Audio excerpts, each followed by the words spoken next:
let's don't kid ourselves. It's all because of Black Lives Matter and George Floyd that this holiday exists. Delano, unpack your column today on Juneteenth and perhaps why you're a defender of the holiday. So, Jason, I think the interesting thing is that the central point of my column is very much the same as yours.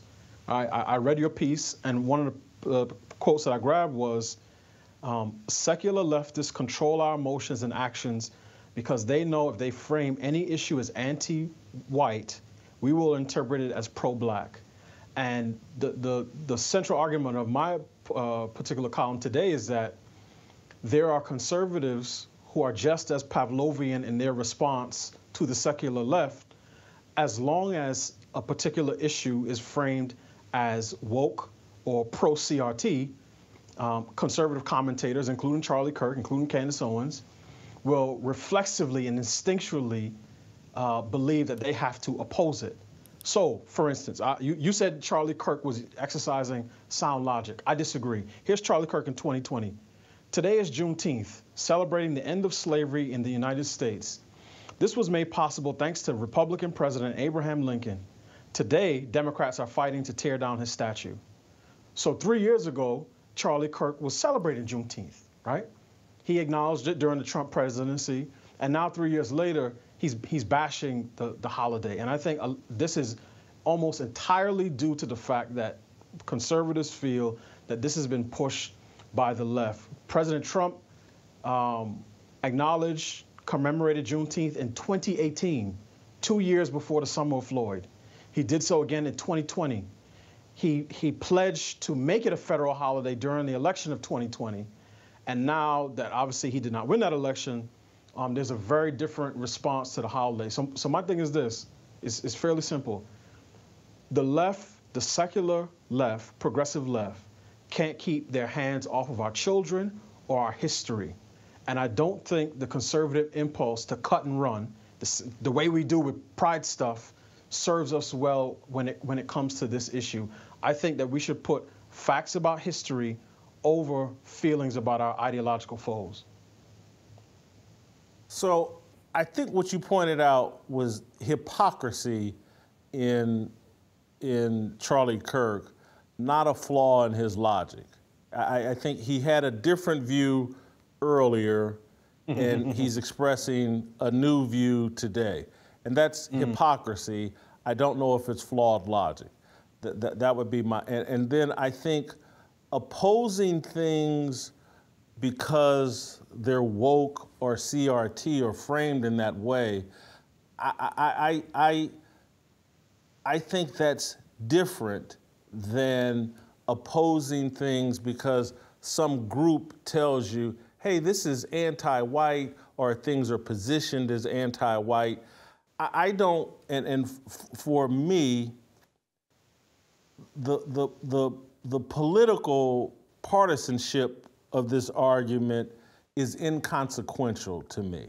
And it's more about, does Juneteenth serve America, serve black people in that order? And I say no. I don't think it serves America, and I don't think it serves black people.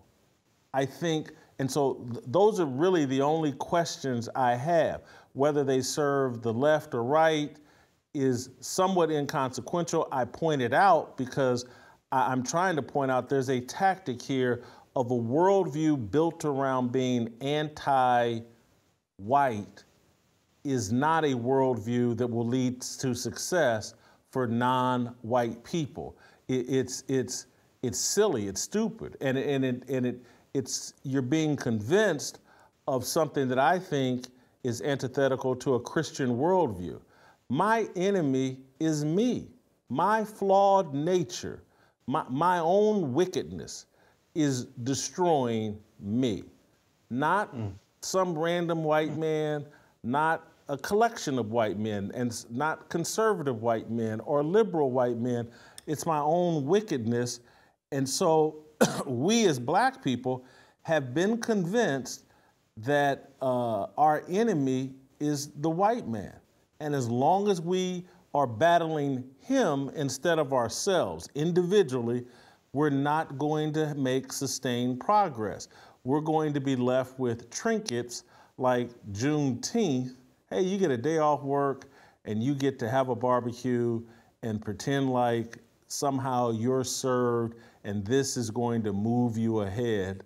I find Juneteenth divisive, pointless, redundant. I get Charlie Kirk still like, hey man, they're trying to undermine the 4th of July, and when I go look at how the government described National Independence Day and then July the 4th is national, I get his argument.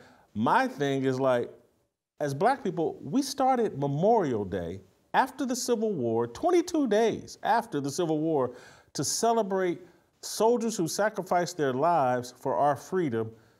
Mm-hmm. That's our real Juneteenth. This is something that Texas, it's a nice little distinction and a reason for Texas to throw a party. It's like Delano and his family throwing a party for my birthday. That's a nice little event for me and my family. And you're more than welcome to attend my birthday party, but I don't get the point of Delano celebrating my birthday and people in Indiana or people in South Carolina or other places where, you know, they experienced the emancipation 22 days earlier or 30 days earlier or whenever Union soldiers were there. Again, this is a nice little thing for Texas. It's just polarizing, divisive for America, and it doesn't move black people forward. Well, so Jason, a couple things. One, so I figure we'll do a fair amount of disagreeing in this segment. So let me start with a point of agreement, which is I agree, and I've said for at least 2 years that the left looks to use and distort America's history, particularly the history on race, for its own partisan political purposes, right?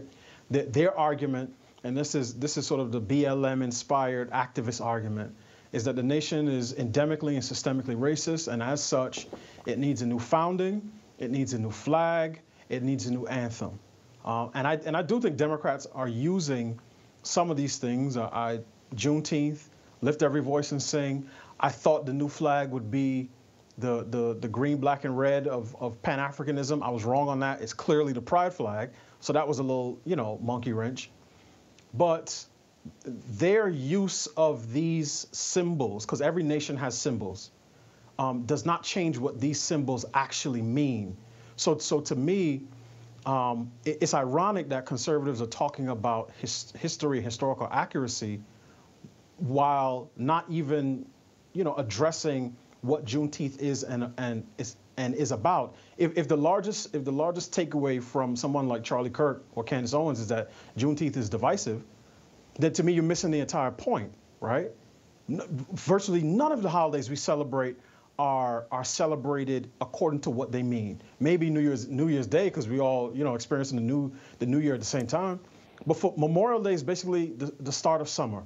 Very few people, particularly if you don't have family that served in the military or didn't lose a loved one in a war, are thinking about soldiers who died in war, right? Christmas has become completely commercialized. The fact that some soulless corporation uses Christmas to make me go into debt so I could buy trinkets and cheap plastic garbage from China to give to my kids does not change what Christmas means to me as a Christian. And what I'm saying is a country should fight for its historical symbols and its children, right? I'm not saying that the fight is going to look the same for both.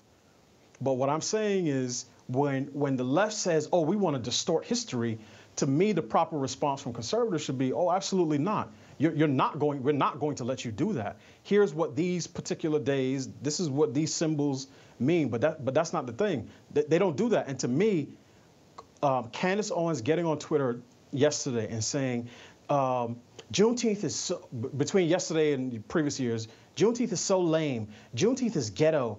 The black community is ghetto. That's way more divisive than somebody, going to a little parade, eating a hot dog and wearing a red, white, and blue headband. So I don't subscribe to the notion that the day itself, right, is divisive. Now, if you want to make the argument, and this is a marginal argument, that moving it from a regional commemoration to a federal holiday in some ways changes it, that's true. A lot of people, myself, you, I grew up in New York, you grew up in Indy. We didn't, grow up celebrating this. My wife is a Texan. She said, yeah, I marched in Juneteenth parades. She has a different orientation to it. So we can agree there that moving it from regional to federal does something. But what I'm saying is the move does not change the essence of the holiday. And in the same way, and I made this argument to the end of my piece, if President Biden in 2021, when he made Juneteenth a holiday, said, we're also going to make the first day of Passover a holiday, because there was a vicious anti-Semitic attack at the Pittsburgh Tree of Life Synagogue, right, a few years earlier, which there was. And we want to do this to honor America's long history of contributions from the Jewish community, right? Him doing that does not change the meaning of Passover. So, and I highly doubt Charlie Kirk or Candace Owens or many of the other voices would say, well, before yesterday, nobody heard of the book of Exodus. Oh, Passover is just making it a federal holiday. It's just pandering to the Jewish community. I highly doubt they would say that. They say these things. And go ahead. Well, again, I'm going to go back to something similar I said about hypocrisy. Mm-hmm. Distorting the meaning is different than something that's divisive. And so has the meaning of Christmas and virtually every other holiday been distorted? Yes. Mm-hmm. Do I think overall Christmas, Thanksgiving, Memorial Day, 4th of July, are they divisive? I say no. And this particular thing is divisive. And it's divisive for very sound reasons. One, because they're calling it National Independence Day. And it's like, well, hold on, man, we done had a National Independence Day for more than 200 years. You want to have another one 2 weeks before the one that we've all have been celebrating for more than 200 years? I get that that's divisive. Then for my complaint, it's just like, hey man, black people started a tradition in 1865 that the whole country eventually jumped on board with. And it was about celebrating the end of the Civil War and the sacrifices that soldiers made, black and white. But now we got to have Juneteenth because, and literally, let's don't kid ourselves. It's all because of Black Lives Matter and George Floyd that this holiday exists. Trump was pandering in 2020 during the election cycle when he was promising it, and Joe Biden followed through with the pandering when he made it into a federal law. This is all pandering all over George Floyd, all over the Black Lives. What can we do to pacify the Negroes? We don't have to invest in young black boys. We don't have to bring manufacturing jobs back and empower their fathers. We don't have to lean into promoting the family structure and giving them real solutions. Let's just make this silly Texas holiday a national holiday, and Negroes can have barbecues and sit around happy. Man, we frustrated white folks today. Look how pissed they are about Juneteenth.